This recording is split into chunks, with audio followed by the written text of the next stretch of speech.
Vous avez vu Ousmane Dembélé? C'est-à-dire qu'Ousmane Dembélé, même quand il a frappé son penalty, il ne savait pas avec quel pied il allait frapper. Wallahi, je vous jure, il ne savait pas avec quel pied il allait frapper. Ousmane Dembélé est arrivé jusqu'à devant le ballon.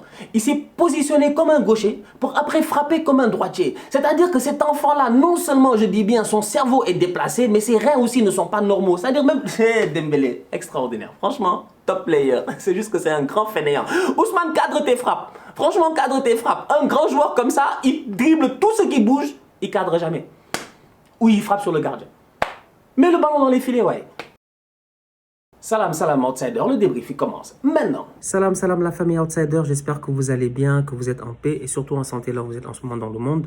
La famille, je vous donne rendez-vous ce lundi. Eh ouais, lundi 18 janvier à 17 h, je dis bien heure de Montréal, 22 h GMT. 17 h heure de Montréal, 22 h GMT. Rendez-vous ce lundi sur la page Outsider Instagram, la page Instagram Les Outsiders. Voilà. C'est simple. Vous savez qui je reçois? Patrice Bernier. Vous savez c'est qui Patrice Bernier? Le coach adjoint de Thierry Henry, coach de l'Impact de Montréal et surtout, je dis bien, capitaine légendaire de cette équipe de l'Impact de Montréal. On va le recevoir, on va discuter, Insta Live, ça va être très intéressant, d'autant plus que c'est un fan du Barça. Eh oui, on va parler football avec lui. On va parler football, on va parler Barça. En plus de ça, il va pouvoir nous partager son expérience en tant que footballeur et en tant que coach, je dis bien aujourd'hui, au niveau de la MLS. Dans la famille, on se capte, je dis bien, ce lundi. Je vais mettre l'affiche demain sur la page Instagram Les Outsiders. Gérez-vous. Lundi, 22 h GMT. Tous Outsiders. Le Barça de Ronald Koeman l'emporte face à la Real Sociedad en demi-finale de Supercoupe d'Espagne. Le Barça jouera ce dimanche contre soit le Real Madrid, soit l'Athletic Bilbao. À un moment donné, sincèrement, avant d'arriver en série penalty, avant d'arriver au penalty, il faut se poser les bonnes questions. Et les bonnes questions à se poser, c'est de savoir pourquoi Ronald Koeman, quand il fait tourner, il ne fait pas tourner de manière cohérente. Franchement, c'est une question tout simple. Aujourd'hui, moi, j'aurais été en conférence de presse, j'aurais posé cette question-là à Ronald Koeman. À quoi sert Miralem Pjanic, franchement? C'est-à-dire que je me pose des questions à savoir, Pjanic, est-ce qu'il s'est disputé avec Koeman? Pjanic, est-ce qu'il refuse de s'entraîner? Pjanic, est-ce qu'il n'est pas en forme physiquement? Pjanic, est-il blessé? On ne le sait pas, mais je ne pense pas, puisqu'il est rentré durant le match. C'est-à-dire que Pjanic, aujourd'hui, qu'est-ce qui fait que Pjanic ne peut pas être un titulaire dans cette équipe-là? Qu'est-ce qui fait que Pjanic ne peut pas jouer quand même juste des matchs de coupe dans cette équipe-là? Aujourd'hui, je suis désolé. Ronald Koeman a fait tourner. Que tu fasses jouer Frenkie de Jong au milieu de terrain, jusqu'à présent, je n'ai aucun problème. Tu me mets Pedri, j'ai aucun problème. Messi n'est pas là, jusqu'à présent, il n'y a aucun problème. Mais mon problème, il est simple. C'est un duo qui était sur le côté droit, un duo qui n'a pas fonctionné, un duo qui était censé se couvrir les uns et les autres. C'est qui? C'est Busquets et Mingueza. C'est Busquets et Mingueza. Parce que je vais vous rappeler quelque chose. Quand on est lié sur ton côté, il s'appelle Ousmane Dembélé, qu'il est aussi virevoltant que ça, qui passe son temps à monter, tu as besoin d'un milieu de terrain qui puisse te couvrir quand toi tu vas le rejoindre. C'est de la logique footballistique, c'est pas très compliqué franchement. Tu regardes le dispositif tactique du Barça, tu vois Ousmane Dembélé là où il joue, tu vois le boy Mingueza là où il joue, à la place de Serginho Dest. Quand Mingueza il monte, c'est qui doit le couvrir normalement? Je suis désolé, c'est pas son défenseur central à prime abord, ça doit être Sergio Busquets. Aujourd'hui Sergio Busquets, je suis désolé, ok, il ne rate pas beaucoup de passes. Je le lui donne. C'est Busquets. C'est un joueur sensationnel. Mais qu'est-ce qu'il n'a pas fait durant ces dernières années? Qu'est-ce qu'il n'a pas fait durant ces 10 dernières années? Il a révolutionné son poste à lui tout seul. Busquets, c'est un Regista New Generation. Il n'y a aucun problème. Mais Busquets, aujourd'hui, qu'on le veuille ou non, quand même, à un moment donné, avec l'évolution du football, Busquets, aujourd'hui, il est désuet. Il est désuet, il est dépassé, franchement. Mais je suis désolé quand même, Mingueza ne fait pas un super match à la place de Serginho Dest au poste de latéral droit. Mingueza n'est pas à son poste. Mingueza, à mon humble avis, c'est pas ce genre de joueur-là qui aurait dû jouer là-bas. Mais sincèrement, soyons sérieux, Mingueza, j'ai l'impression aujourd'hui qu'il aurait pu être un peu plus épaulé si Busquets s'était géré. Parce que Busquets, à un moment donné, je vous le dis et je vous le répète encore une fois, si vous jugez les matchs par rapport aux statistiques, c'est-à-dire par rapport au nombre de passes complétées, à mon humble avis, vous vous trompez. Parce que Sergio Busquets, c'est un boy qui ne perd pas beaucoup de ballons. Le problème, il est simple, c'est dans la transition offensive. Transition offensive. C'est-à-dire qu'aujourd'hui, les gars de la Sociedad, ils ont compris quelque chose. Ils ont fait quoi? Mis la pression sur qui? Sur Sergio Busquets. Combien de fois tu vois en première mi-temps des combinaisons entre Busquets et Mingueza, ça finit par des fautes? Franchement, je suis désolé. D'où la raison pour laquelle je reviens à mon postulat de base. À quoi sert Miralem Pjanic, franchement? Au pire des cas, si tu fais pas jouer Miralem Pjanic, fais jouer les gamins. Fais jouer les gamins. Alenia, tu l'as envoyé en prêt. Ricky, il peut jouer. Franchement, c'est-à-dire qu'il y a des petits sur le terrain qui sont capables de jouer, qui sont capables d'amener leur pierre à l'édifice. Mais aujourd'hui, je suis désolé, Coman ne leur donne pas leur chance. À un moment donné, soyons logiques avec nous-mêmes. Ok, Frenkie de Jong, il a marqué. Il n'y a rien à dire, je vais revenir là-dessus. Mais moi, si j'étais coach aujourd'hui, Frenkie de Jong aurait joué latéral droit. Parce que Frenkie de Jong, c'est un joueur complet, sensationnel, extraordinaire. C'est-à-dire que j'ai rarement vu des boys comme ça, avec un gabarit comme lui, qui peuvent jouer partout. Partout. Partout. De Jong, tu le mets en pointe, je suis sûr qu'il fait un super match en tant que neuf avec des superbes appels de balles. Sincèrement, dos au but, il doit être dangereux. De Jong, tu le mets au milieu de terrain, il est comme un poisson dans l'eau, c'est son poste. De Jong, tu le mets en défense centrale, il se gère. De Jong, aujourd'hui, il aurait été à la place de Mingueza, je pense qu'il se serait bien géré. Même si, au milieu de terrain, il a été excellent. Un autre qui a été excellent à côté de Frenkie de Jong, c'est qui? Ça a été le boy Pedri. Encore une fois, Pedri, sensationnel dans son mouvement, dans son toucher de balle. Pedri, il va très vite, il va très vite. C'est-à-dire que Pedri, il prend l'information avant même que le ballon soit venu. Pedri joue en avance quand il joue au football. C'est-à-dire qu'il y a des joueurs, ils attendent de recevoir le ballon pour après actionner l'action. Non! Pedri, il a déjà actionné l'action dans sa tête. Tout est déjà très clair. Vous voyez, je parle et puis c'est le bordel dans l'appartement. On parle de Pedri et on voit à quel point cet enfant-là est un enfant extrêmement talentueux. Aujourd'hui, sincèrement, je suis désolé. Quand je vois le match de Pedri, encore une fois, je suis bluffé. C'est vrai qu'il a perdu quelques ballons. C'est vrai, c'est des choses qui arrivent. Mais vous oubliez des fois que le boy, il a 17 ans, 18 ans. Franchement, 17 ans, 18 ans. C'est-à-dire que le petit, il est humble, il joue son football, il ne pose pas beaucoup de questions, il est performant sur le terrain. Il peut de temps en temps rater des ballons, mais moi ça ne me dérange pas. Pourquoi? Parce que je vois la marge de progression sur le long terme. Et aujourd'hui, à chaque fois que je vois Pedri, sincèrement, il y a des satisfactions. Bonne performance de sa part. Léo Messi, quand il n'est pas là, tu as l'impression de voir le Barça beaucoup plus défensivement qu'offensivement. Messi n'était pas là, le joueur qu'on a le plus vu aujourd'hui en première mi-temps et presque durant tout le match, c'est qui? C'est Mats, c'est Marc-André Ter Stegen. Franchement, c'est le gardien de but. Il a été sensationnel, magnifique, impérial, c'est-à-dire que c'était le mur de Berlin, c'était ce que vous voulez, c'était ce que Donald Trump aurait espéré, aurait voulu avoir, je dis bien, pour le séparer du Mexique. C'est-à-dire que ce gars-là, c'est plus qu'un mur, c'est une... Je sais pas comment le dire. Franchement, je suis en train de tout casser. Mais vous avez vu Ter Stegen aujourd'hui, les arrêts qu'il a fait, ma foi. Ma foi, j'ai vu Massiane en train de tweeter, en train de dire qu'il y a des gens qui disent qu'il est sous-coté, qu'il est surcoté. Mais comment peux-tu penser que Ter Stegen est surcoté?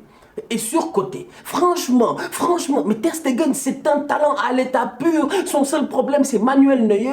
Son seul problème, c'est le fait que Manuel Neuer refuse de vieillir, refuse de prendre sa retraite. Mais à un moment donné, sincèrement, si Manuel Neuer n'était pas de ce monde-là, ou si Manuel Neuer était d'une autre génération, je suis désolé, aujourd'hui, en Allemagne, il n'y aurait qu'un seul gardien, un seul numéro 1, c'est qui? C'est Marc-André Ter Stegen. J'ai beaucoup de respect pour mon gardien à moi, à Arsenal, Leno. Mais à un moment donné, Ter Stegen, c'est un autre level. Vous avez vu les arrêts qu'il a fait aujourd'hui, je réitère. Coup franc de Januzaj, parade. Il a arrêté combien de pénaltys? 2, 3, je sais même plus. Mais aujourd'hui, franchement, mais les ballons les actions qu'ils ont eu, les gars de la Sociedad, le nombre de fois qu'ils ont frappé, à chaque fois, il y avait qui? Il y avait Marc-André Ter Stegen qui a été sensationnel. Dans les courses en profondeur, ils ont réussi à lancer très souvent Isaac. Isaac, il est dangereux. Isaac, il va très vite. Et Isaac, on sait que quand même, il est capable, je dis bien, de dribbler quelqu'un en 1 contre 1. Il n'est pas très nul techniquement. Il est techniquement bon. Donc du coup, Isaac, aujourd'hui, le nombre de fois qu'on l'a lancé, mais le pauvre Isaac, il n'avait pas compris qu'au-delà de Ter Stegen qui était dans les buts, avant ça, il y avait la douane.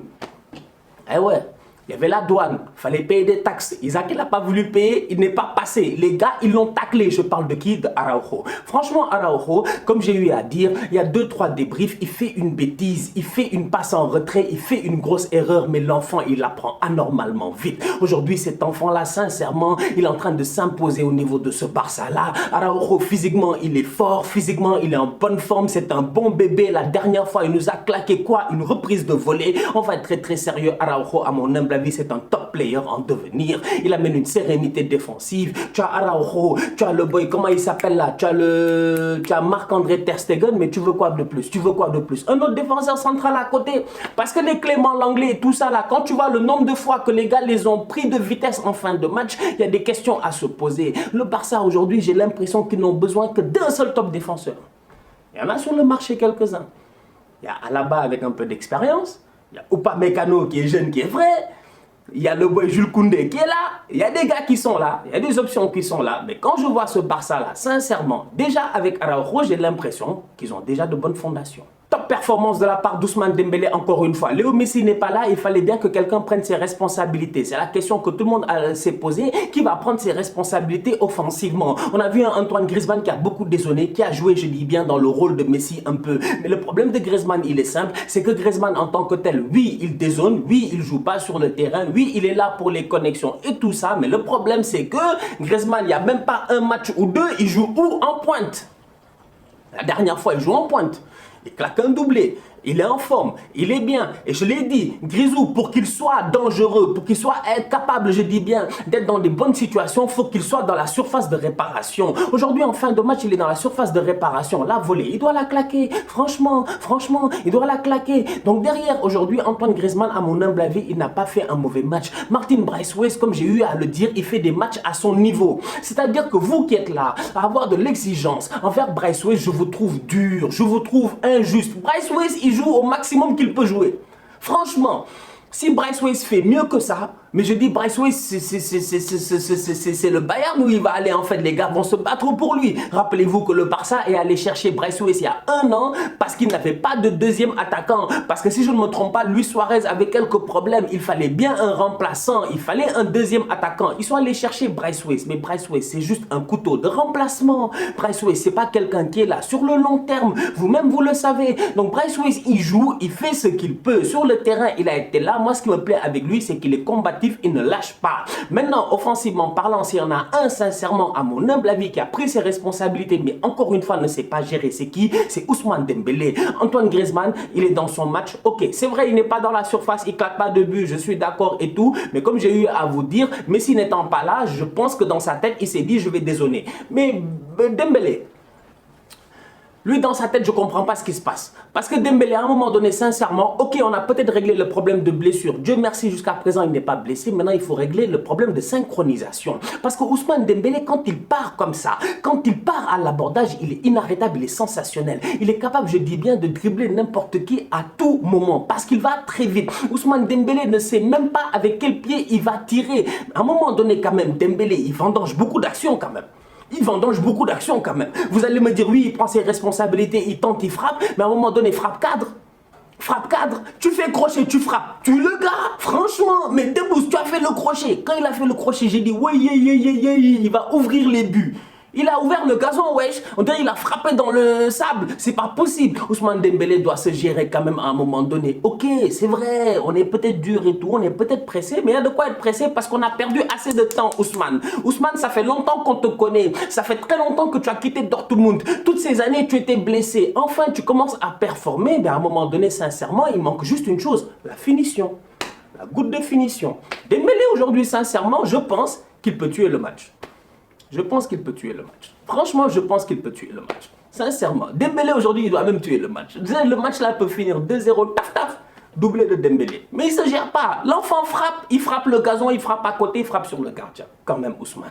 Depuis que VG Dream a chanté Antoine Griezmann penalty, c'est fini, c'est fini, c'est fini. Mais c'est pas possible. Mais mec, frappe ton penalty, cadre ton penalty, tu rates. Griezmann a raté des penaltys ici avec l'équipe de France, il rate des penaltys avec le Barça. Griezmann rate constamment des penaltys ces derniers temps. Le ratio de Antoine Griezmann qui a fait que VG Dream est allé chanter ici Griezmann penalty et que tout le monde a chanté ramener la coupe à la maison et tout ça, et ben ce ratio-là en tant que tel, et ben je suis désolé, il est devenu très nul. Aujourd'hui, Antoine Griezmann n'est plus le tireur de penalty qu'il était. À la Coupe du Monde, il nous a bluffé. Maintenant, il ne bluffe plus personne. Griezmann claque le penalty, il envoie le ballon à Mathieu. Mec, je sais même pas où est-ce qu'il l'a envoyé. Je sais même pas où est-ce qu'il l'a envoyé. C'est-à-dire qu'à la station spatiale internationale, même, je pense qu'ils ont eu quelques problèmes d'antenne là-bas parce qu'apparemment, il y a un projectile qui est venu. Mais c'est pas possible, franchement. Griezmann, gère-toi. Griezmann doit se gérer. D'un autre côté, j'ai envie de dire aux Catalans d'apprendre à tirer les penaltys. Je suis d'accord qu'aujourd'hui, leur capitaine Léo Messi, c'est pas le plus grand tireur de penalty de l'histoire, mais quand même, c'est un exercice qui est important. S'il y en a un qu'il faut féliciter, sincèrement, c'est Marc-André Ter Stegen. Parce que Marc-André Ter Stegen, lors de la séance de tir au but, il a été sensationnel. Non seulement il en a arrêté des pénaltys aujourd'hui, mais en plus de ça, il a toujours presque plongé du bon côté. Mais en plus de ça, Ter Stegen aujourd'hui, sachant pertinemment que lorsque le gardien sort de sa ligne, avant que le tireur ait touché le ballon, le pénalty sera retiré, il fait quoi? Il part de derrière. Moi, c'est la première fois que je voyais ça. Franchement, je pense que j'ai jamais fait attention, mais je me suis dit, voilà un gars intelligent. Voilà un gars intelligent. On en a marre des pénaltys qui sont retirés parce qu'on dit que le gardien est sorti de sa ligne. Qu'est-ce qu'il fait, Ter Stegen? Il se met derrière la ligne, un point barre. Et puis, au moment où tu tires, il fait le saut, il plonge. Aujourd'hui, sincèrement, Ter Stegen, il a été excellent. Ironie du sort, c'est qui a marqué le but de la victoire? Riqui Puig. Maintenant, Ronald Koeman, s'il te plaît. Riqui Puig, par pitié, donne-lui sa chance. S'il te plaît, donne-lui sa chance. Mais qu'est-ce qu'il a fait, cet enfant-là? Mais qu'est-ce qu'il a fait pour ne pas mériter sa chance? Riqui, à chaque fois, je dis bien, c'est le dernier à rentrer. Riqui, à chaque fois, c'est le moins respecté. Riqui, à chaque fois qu'il rentre, il prend les choses au sérieux. Riqui a posé son penalty lui-même. Il savait qu'il allait marquer le penalty. Riqui est rentré sur le terrain. Il était déterminé comme jamais. Riqui, il rentre sur le terrain. C'est un aimant à ballon. Je suis désolé, franchement. Quand un joueur comme ça, avec ce potentiel-là, qui est encore jeune et qui a une marge de progression extraordinaire, c'est un petit qui mériterait de jouer. En toute honnêteté, Riqui Puig, je le prendrais à Arsenal any day. Mais bon, on est un trop petit club pour lui, parce que franchement, le petit, il est bon. La famille, on se capte dès demain pour le débrief du Real face à Bilbao. D'ici là, continue à liker, on continue à partager. On s'abonne, on s'abonne, on s'abonne. On est ensemble. Tous outsiders.